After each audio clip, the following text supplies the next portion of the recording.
Hello, Monetization Nation. I'm Nathan William, your host. Welcome back to another episode with Timmy Bauer. Timmy is the founder of Dinosaur House, which is a company that helps entrepreneurs to create children's books that help them grow their businesses. In the last episode, we discussed Timmy's career and why entrepreneurs should consider writing children's books. In today's episode, we're going to discuss why we should create a podcast. We will cover the following key takeaways. Number one, while podcasts can help us grow an audience, it also has so much more power as a relationship building tool. And number two, we can serve and build relationships with influencers to grow our reach and increase our credibility. Let's talk about your podcasting. You brought up the purpose-driven entrepreneur just a minute ago. You've actually created 5 different podcasts. Will you tell us a little bit about your podcast and then help explain to us why you created 5 different podcasts? Yeah, sure. So I used to work at a podcast production company called Sweetfish Media. My buddy James Carberry is the founder of that company. He's also one of my best friends. Like, we met when he was just starting that company. And I kind of like am super close to, in the B2B world, the podcasting guy, James Carberry. Like in the B2B world, that's who knows how to do B2B podcasting. Which has been really awesome just to be close to him. He has an approach that, and I'm a full like believer in this. So essentially most people think about podcasting as just another channel to grow audience. And it definitely is. But no matter what you do to grow audience growth, for the majority of people that grow audience growth is very slow. And it doesn't matter if you're doing a podcast, a YouTube channel, TikTok, or whatever. Some channels are more viral than others. Like, there's a lot of viral potential right now in TikTok. So if you're trying to grow audience, like, investing there is really smart. But everybody thinks about podcasting as just another channel to grow audience. And it is, but in my opinion, it has so much more power as a relationship building. It's the best networking tool on the planet, I think. Exactly.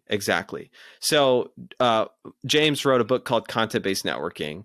And the idea behind it is the best way to take serendipity out of the equation of relationship building with the exact kind of people you want to be building a relationship with is to ask them to create content together. So like I've asked people that I have no business talking to do content with them, and have gotten yeses way more often than I've gotten no's, or at least maybe I just don't track the no's. But I mean, I could give so many examples of people that I just really, truly have no business talking to, but they'll say yes to being featured on a podcast. The reason it's a podcast is because I like to talk. And so it's just a really easy way to create content with somebody.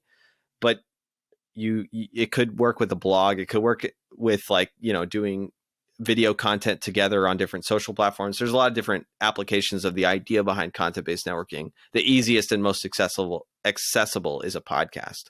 So for me in my entrepreneurial life, anytime there's a step in the entrepreneurial journey of making something successful that requires relationships, I just go, well, what's the podcast that they would say yes to being on?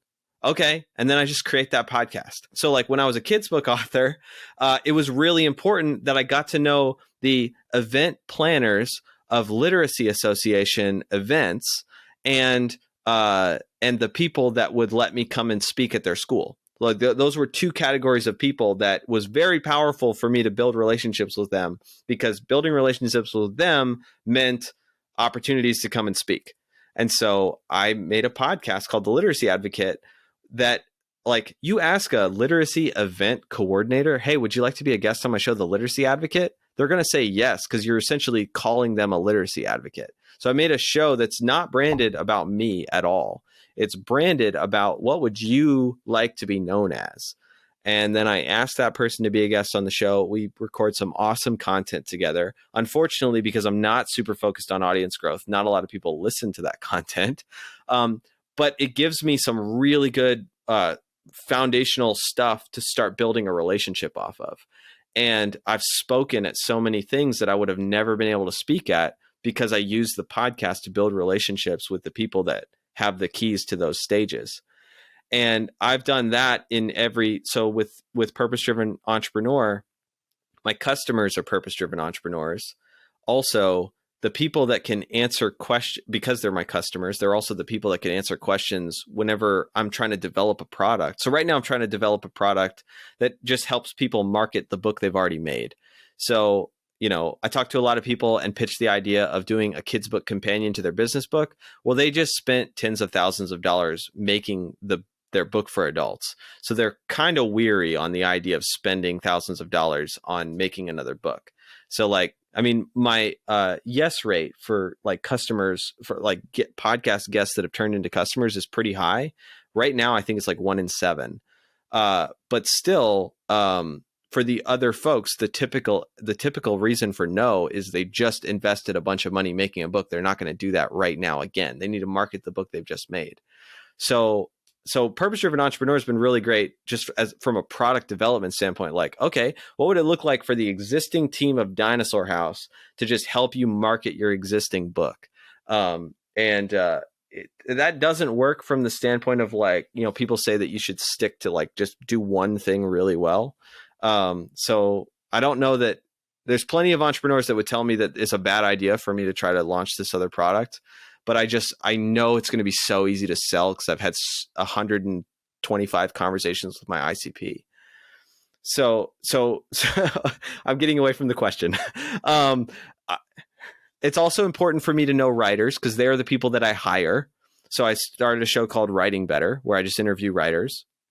And then I had a failed show called The Up and Coming Illustrator because it's super valuable for me to meet truly up and coming illustrators, like people that have not been discovered, but they're talented. Like, oh my goodness, those my entire team is made out of those people because I can't afford to pay them very much, but I can afford to pay them better than what they're currently making, which is probably an hourly job, and they're doing as much art on the side as they can.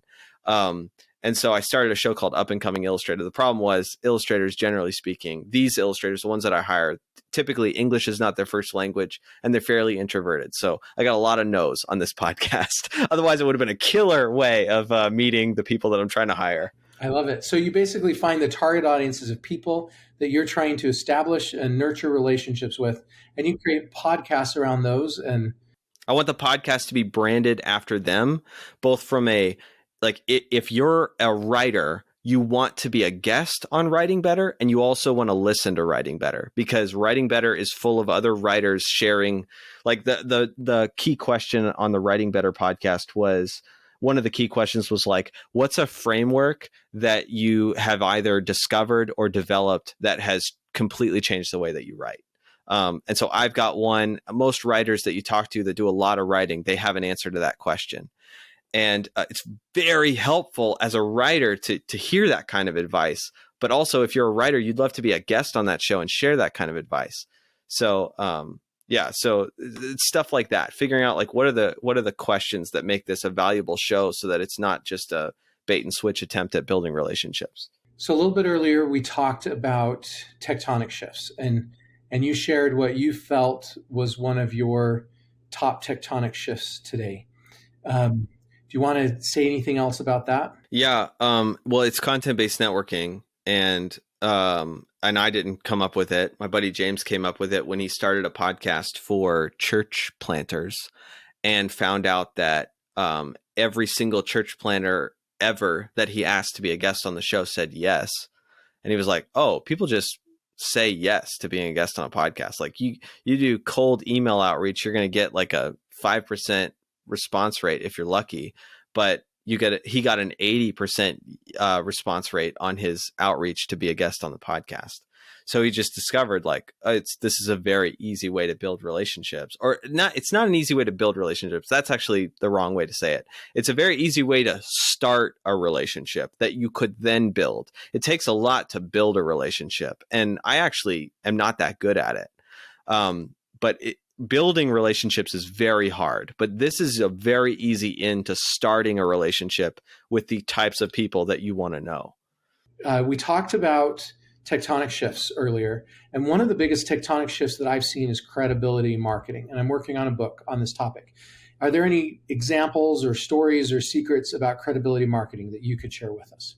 So one thing is figure out how you can serve influencers, either like for free or just so that it's a no-brainer for them, so that you can so that you can really start building relationships with influencers and start building up a lot of goodwill with them.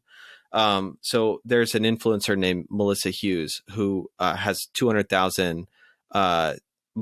She's a mom TikToker with 200,000 followers and gets really high engagement, all from parents.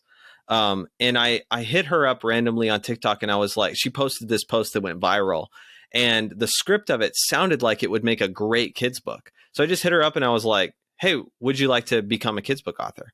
And she said, oh my gosh, yes, like, let's talk about this. And this was not a sales pitch. I was like, I know that it'd be really valuable for me to just serve this person.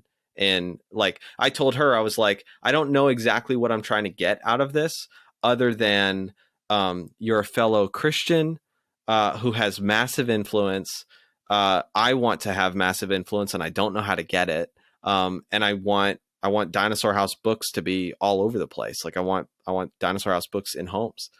And she loved that. And we started working on a book together. Well, she did a post about Lucas the dinosaur, and then I did a reaction post to that, and it went like mini viral.